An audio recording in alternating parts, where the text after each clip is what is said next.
Selon les analystes, la probabilité d'une réduction des taux par la Banque de réserve d'Australie était de 50%. Morten Helt, Danske Bank.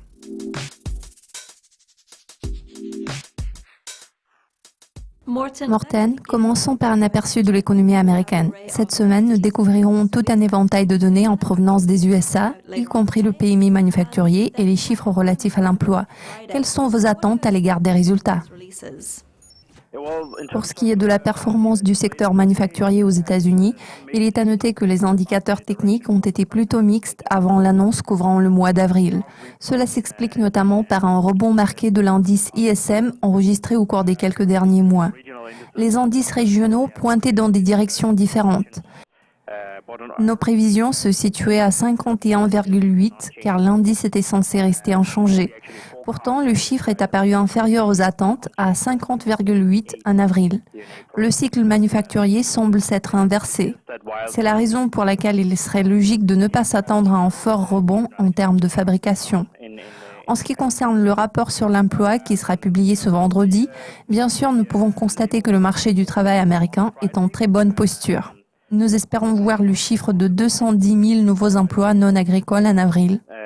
À notre avis, ce chiffre sera plus ou moins en phase avec la tendance récente.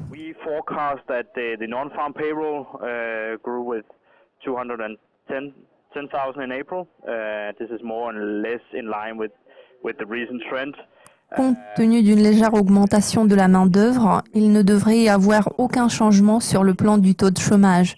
Vu que la Fed se focalise entièrement sur l'inflation, il sera important de surveiller les données relatives au salaire horaire moyen.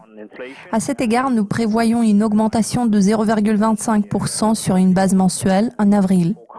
Si ce scénario se réalise, cela va signifier que l'inflation salariale est restée inchangée à 2,3% sur une base annuelle en avril.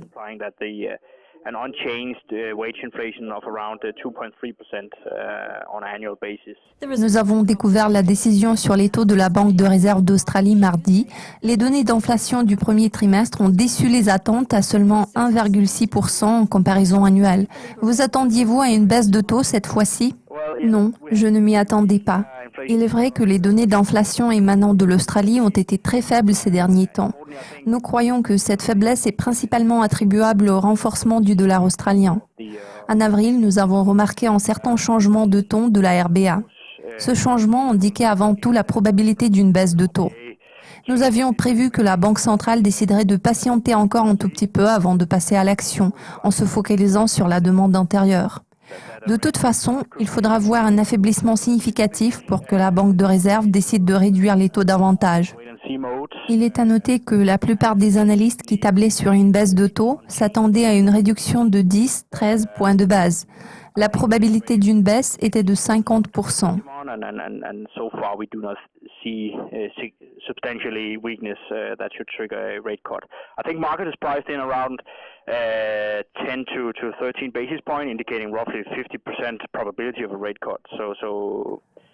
En toute logique, si la RBA n'avait pas abaissé le taux directeur, le dollar australien aurait sûrement rebondi à court terme.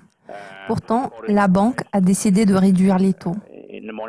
Nous prévoyons encore une baisse de taux par la Banque de réserve d'Australie dans la deuxième moitié de cette année.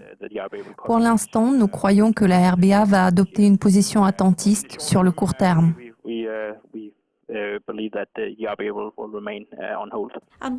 Quelles sont les autres publications clés que les investisseurs devraient surveiller de près cette semaine ? Vu que nous sommes une banque scandinave, nous nous focaliserons sur les données sur les réserves de change en provenance du Danemark. Il est à noter que la paire euro-couronne danoise a fortement reculé au cours des derniers mois et se situe actuellement au-dessus de 7,44. Tout dernièrement, la paire se situait à 7,46. La couronne danoise maintient une position relativement forte contre l'euro. En ce qui concerne le taux de change de la couronne danoise, je tiens à souligner que les données sur les réserves de change seront intéressantes parce que le mois dernier, la Banque centrale danoise n'est pas intervenue sur les marchés des changes pour la première fois cette année, à la suite de quoi la couronne s'est renforcée. Si nous observons des ventes massives de la couronne danoise en avril, cela pourrait indiquer la probabilité d'une nouvelle baisse de taux par la Banque centrale. La Banque centrale danoise a récemment décidé de ne pas suivre l'exemple de la BCE. C'est la raison pour laquelle nous avons observé une légère appréciation de la couronne danoise contre la monnaie unique.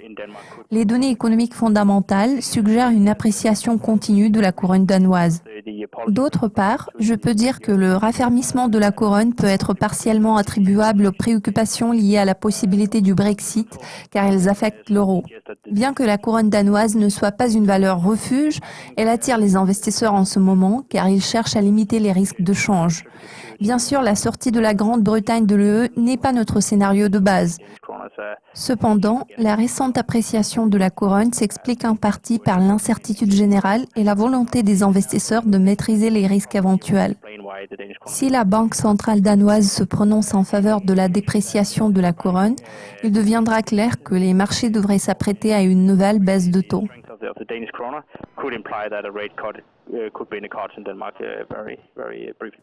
Morten, je vous remercie de votre participation. C'est tout pour le moment. Je suis Louise Macaulay. À la prochaine.